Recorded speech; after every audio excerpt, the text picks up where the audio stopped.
জাতীয় থেকে আন্তর্জাতিক, প্রান্তিক জনপদ থেকে নগর, চারপাশে ঠিক কী ঘটছে এই মুহূর্তে তা নিয়ে আয়োজন এখন চারদিক। আপনার সঙ্গে আছি আমি মুন্নাফ রশিদ। ভারত হাসিনাকে ফেরত না দিলে বন্দি বিনিময় চুক্তির সুস্পষ্ট লঙ্ঘন হবে বলে মন্তব্য করেছেন আইন উপদেষ্টা।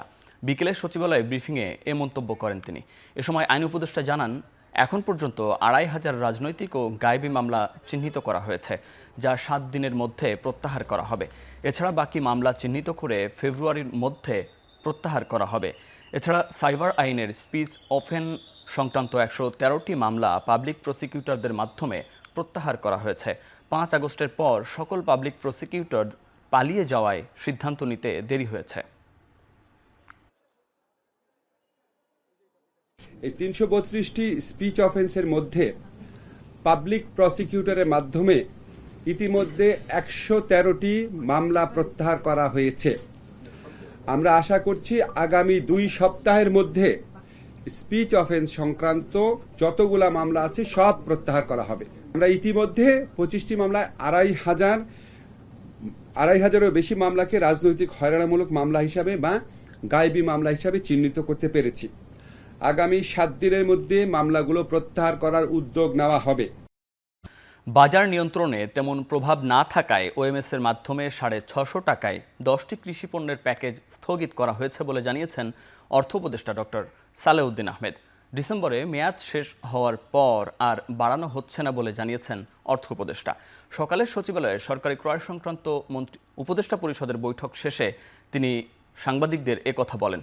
কৃষি পণ্যগুলোর মধ্যে ছিল ৩০ টাকা দরে ৫ কেজি আলু, ১৩০ টাকায় ১ ডজন ডিম, ৭০ টাকায় ১ কেজি পেঁয়াজ, ১ পিস লাউ ৫০ টাকা।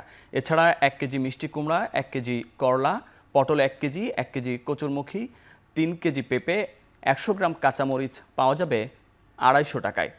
এ পুরো প্যাকেজটি ক্রেতাকে একসাথে কিনতে হতো। এনএসএটা আপনারা জানেন, আমরা খুব ইমার্জেন্সি বেসিসে এটা আমরা করেছিলাম। ওটাতে স্পেশাল টাকাও দেওয়া হয়েছে। আপাতত ডিসেম্বরে আমরা এটা স্থগিত করলাম, কারণ বাজারে মোটামুটি সাপ্লাই এসছে। অথবা এটা একটা জিনিস।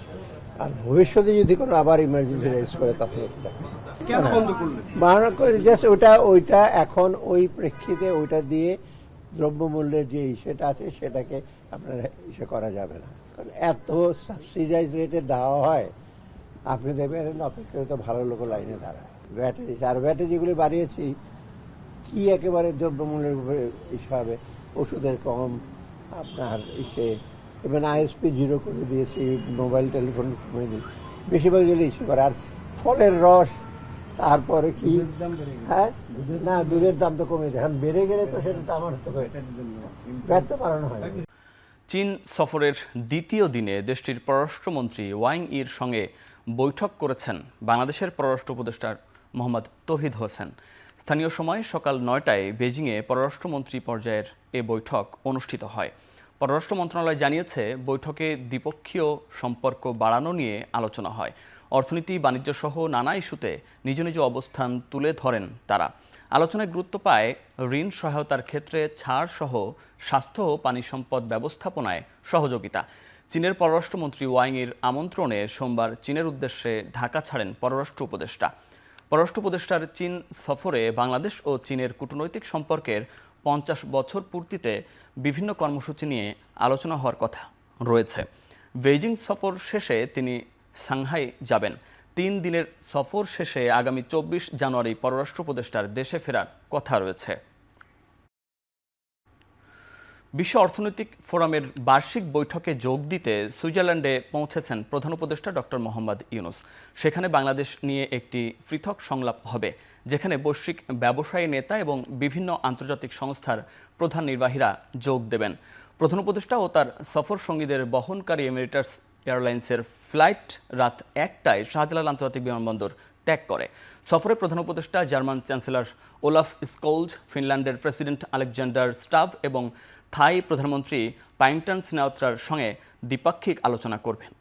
এছাড়াও আমিরাতের প্রধানমন্ত্রীর কন্যা শেখা লতিফা, ইউরোপীয় কেন্দ্রীয় ব্যাংকের প্রেসিডেন্ট, মেটাতে গ্লোবাল অ্যাফেয়ার্সের প্রেসিডেন্ট, অ্যামনেস্টি ইন্টারন্যাশনালের সেক্রেটারি জেনারেল এবং বিশ্ব বাণিজ্য সংস্থার মহাপরিচালকের সঙ্গে বৈঠক করবেন ডক্টর মোহাম্মদ ইউনূস। 4 দিনের রাষ্ট্রীয় সফর শেষে 25 জানুয়ারি প্রধান উপদেষ্টার দেশে ফেরার কথা রয়েছে। বিএনপি মহাসচিব মির্জা ফখরুল ইসলাম আলমগীর বলেছেন, ন্যূনতম সংস্কার করে নির্বাচন হলে সব সমস্যা দূর হবে। সকালে জাতীয় প্রেস ক্লাবে শহীদ প্রেসিডেন্ট জিয়াউর রহমানের 89তম জন্মবার্ষিকী উপলক্ষে গ্রন্থ আড্ডায় এ কথা বলেন তিনি। এই সরকার অনেক ভুল ত্রুটি করছে, ভুল তো করবেই, তারা তার সরকারে ছিল না, রাজনীতি করেনি, রাজনীতির বিষয় তারা অতটা জানেও না, বোঝেও না, তাই না? তো তাদেরকে তো সেই সময়টুকু সুযোগ দিতে হবে। ধৈর্য ধরেন, স্ট্রাকচার আমরা খাড়া করি, গণতান্ত্রিক একটা স্ট্রাকচার খাড়া হোক, সেই স্ট্রাকচার খাড়া হলে নিশ্চয়ই আমরা আপনার সামনের দিকে এগিয়ে যেতে পারবো। এই সংস্কারের প্রস্তাবগুলো আসতে শুরু করেছে। ন্যূনতম যে সংস্কারটা প্রয়োজন সেটা করে নিয়ে নির্বাচিত করলে সমস্যাটা অনেকটা সমাধান হবে। স্বাধীনতার পর দেশে যেসব সংস্কার হয়েছে তার 90 ভাগই বিএনপির আমলে হয়েছে। তাই বিএনপিকে সংস্কারের ব্যাপারে কারো কাছ থেকে সবক নেওয়া লাগবে না বলে মন্তব্য করেছেন বিএনপির স্থায়ী কমিটির সদস্য আমির খসরু মাহমুদ চৌধুরী। বিএনপি একমাত্র দল যেটা বাংলাদেশ স্বাধীন হওয়ার পর থেকে 90% সংস্কার যা করা হয়েছে সেটা বিএনপি করেছে বাংলাদেশে। প্রতিটি পদক্ষেপে সংস্কারের মাধ্যমে বাংলাদেশ আজকে এখানে এসেছে। আমরা একটা শক্তিশালী অর্থনীতি সৃষ্টি করতে পেরেছি, বেস সৃষ্টি করতে পেরেছি। তো সুতরাং বিএনপিকে সংস্কারের ব্যাপারে কারো কাছ থেকে সবক নেওয়ার দরকার হবে না ইনশাআল্লাহ। আমরা আমাদের 31 দফার মধ্যে শুধু দেই নেই, তার আগে দেশনেত্রী বেগম খালেদা জিয়া 6 বছর আগে ভিশন 2030-র মাধ্যমে আমাদের সংস্কার প্রস্তাব তুলে ধরেছিলেন। অতীতে আওয়ামী লীগকে যারা পুনর্বাসন করেছে তারা ধ্বংস হয়েছে বলে মন্তব্য করেন বিএনপি চেয়ারপারসনের উপদেষ্টা সৈয়দ মোয়াজ্জেম হোসেন আলাল। মঙ্গলবার বিকেলে শহীদ রাষ্ট্রপতি জিয়াউর রহমানের 89তম জন্মবার্ষিকী উপলক্ষে শেরেবাংলা কৃষি বিশ্ববিদ্যালয় ক্যাম্পাসে নিম গাছ রোপণ কর্মসূচির সময় এ কথা বলেন তিনি। আওয়ামী লীগকে প্রথম বাকশালের কবর থেকে উঠিয়ে আওয়ামী লীগ নামে পুনর্জন্ম দিয়েছিলেন শহীদ জিয়াউর রহমান বীরুত্তম। প্রতিদান হিসাবে তাকে নিহত হতে হয়েছে। সেনাবাহিনীর একটা অংশ আওয়ামী লীগকে পুনর্বাসিত করতে চেয়েছিল, তার প্রতিদান হিসাবে, পুরস্কার হিসাবে অনেক সেনা কর্মকর্তার পরিবারকে হত্যা করেছে, 57 জন সেনা কর্মকর্তাকে হত্যা করেছে। এরা যখনই জীবিত হবে তখনই আবার রাক্ষসের মতো সব কিছু গিলে খাবে এবং যিনি সৃষ্টি করবেন সেই স্রষ্টাকে প্রথম খাবে। এটাই হচ্ছে আওয়ামী লীগের নিয়ম। যুদ্ধ এখনও শেষ হয়নি, তাই নেতাকর্মীদের তৈরি থাকার আহ্বান জানিয়েছেন জামায়াত ইসলামীর আমির ডক্টর শফিকুর রহমান। বিকেল 3:30টার দিকে বরিশালে জামায়াত ইসলামীর কর্মী সম্মেলনে এ কথা বলেন তিনি। রাজনীতির নাম যদি গণহত্যা হয় তাহলে এমন দল বাংলাদেশের জনগণ বরদাস্ত করবে না। রাজনীতির নাম যদি জনকল্যাণ হয় তাহলে জনগণ যাকে পছন্দ করবে তাকে বরণ করে নেবে। আওয়ামী লীগ প্রমাণ করেছে তারা কোনো রাজনৈতিক দল নয়, বরঞ্চ গণহত্যাকারী একটা সিন্ডিকেট। তৈরি থাকুন, যুদ্ধ কেবল শুরু, যুদ্ধ শেষ হয়নি। আগাছা পরগাছা সাফ না হওয়া পর্যন্ত যুদ্ধ অব্যাহত থাকবে। আগামী নির্বাচনে জামায়াত ও ইসলামী আন্দোলন সহ সব ইসলামী দল একই ব্যালটে নির্বাচনের প্রত্যাশা করে। দুপুরে বরিশালের চরমোনাই মাদ্রাসায় ইসলামী আন্দোলনের আমির ও চরমোনাই পীর মুফতি সৈয়দ মোহাম্মদ রেজাউল করিমের সঙ্গে সৌজন্য সাক্ষাৎ করেন জামায়াতের আমির ডাক্তার শফিকুর রহমান। পরিবর্তিত পরিস্থিতিতে নির্বাচন কেন্দ্রিক নানা সমীকরণে রাজনৈতিক দলগুলো যখন ব্যস্ত, ঠিক তখনই অতীত রেকর্ড ভেঙে একই মঞ্চে জামায়াত ও ইসলামী আন্দোলন। মঙ্গলবার বেলা 11টার দিকে বরিশালের চরমোনাই মাদ্রাসায় ইসলামী আন্দোলনের আমির ও চরমোনাই পীর মুফতি সৈয়দ মোহাম্মদ রেজাউল করিমের সঙ্গে সৌজন্য সাক্ষাৎ করেন জামায়াতে ইসলামীর আমির ডাক্তার শফিকুর রহমান। শুরুতেই তাকে স্বাগত জানান ইসলামী আন্দোলন বাংলাদেশের নেতাকর্মীরা। পরে মাদ্রাসা ভবনের দোতলায় দুদলের শীর্ষ 2 নেতার সৌজন্য সাক্ষাৎ অনুষ্ঠিত হয়। দীর্ঘ প্রায় 3 ঘণ্টা বৈঠক করেন তারা। পরে একই মঞ্চে ব্রিফ করেন দুদলের আমির। এ সময় আগামী নির্বাচনে জামায়াত ও ইসলামী আন্দোলন সহ অন্যান্য ইসলামী দলগুলো একই ব্যালটে নির্বাচনের প্রত্যাশা করে বলেও জানান তারা। আমরা কারো সিঁড়ি হব না, আমরা পরগাছা হব না, আমরা নিজেরাই ইসলামের পক্ষে একটা শক্তি অর্জন করব এবং ইসলামী শক্তি নিয়ে আপনার বাংলাদেশের ক্ষমতার মস্তদে এটা থাকবে, এটাই আমাদের চিন্তা ছিল। আমরা এক আছি তো, আমরা এক আল্লাহ, এক কলিমা, এক রসুল সাল্লাল্লাহু আলাইহি সাল্লাম, আমরা সবাই বিশ্বাস করি। এই জায়গায় আমাদের মধ্যে কোনো বিভক্তি নেই। জনগণের প্রত্যাশা, দেশের দেশপ্রেমিক ইসলামী জনতার প্রত্যাশা হচ্ছে যে সব কেন্দ্রে যেন একটা বাক্স থাকে।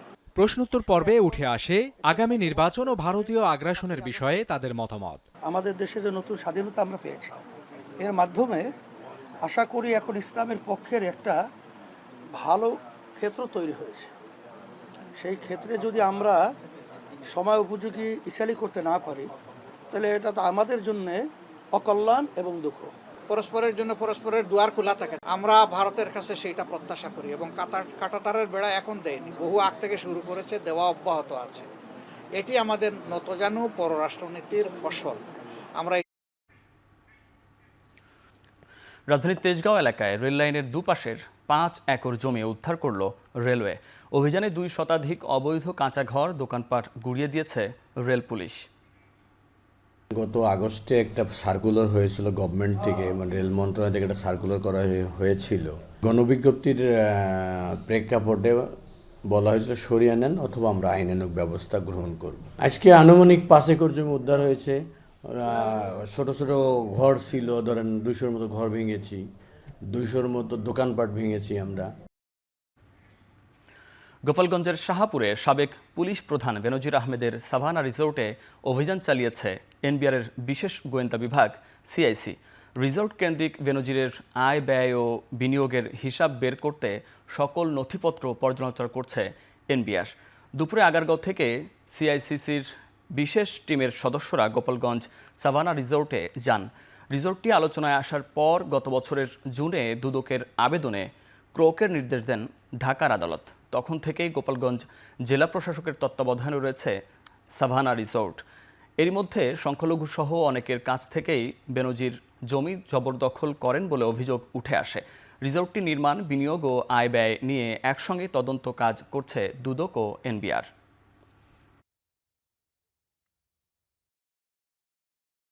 সাভানা ইকো রিসোর্ট সম্পর্কে আমরা একটু তদন্তে এসেছিলাম এবং তদন্ত এবং অনুসন্ধানের মাধ্যমে আমরা সুনির্দিষ্ট কিছু করফাকির তথ্য পেয়েছি। এছাড়া এখানে বেশ কিছু ডিপার্টমেন্ট থেকে, সরকারি ডিপার্টমেন্ট থেকে প্রতিনিধিরা এসেছেন, যেমন এসিল্যান্ড অফিস থেকে, পিডব্লিউডি অফিস থেকে, কৃষি এবং মৎস্য ডিপার্টমেন্ট থেকে। সব ডিপার্টমেন্টের থেকে সুনির্দিষ্ট করে ভ্যালুয়েশন তথ্য পাওয়ার পরই আমরা বলতে পারবো যে করফাকির পরিমাণটা এক্স্যাক্টলি কত। তুরস্কের কার্তালকায়ার একটি হোটেলে অগ্নিকাণ্ডে নিহতের সংখ্যা বেড়ে দাঁড়িয়েছে 66 জনে। আহত হয়েছেন 51 জন।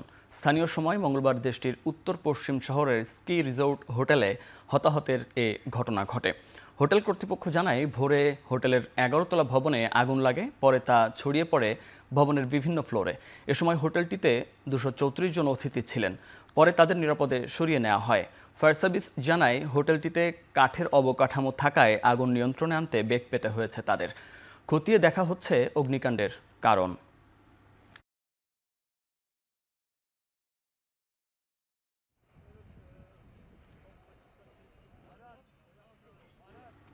শেষ করছি এখন চারদিক। এখন টেলিভিশন ওয়েবসাইটে দেখতে ভিজিট করুন www.ekhon.tv এবং ফেসবুকে দেখতে ভিজিট করুন facebook.com/tv.ekhon এবং ইউটিউবে দেখতে ভিজিট করুন youtube.com/c/ekhon tv।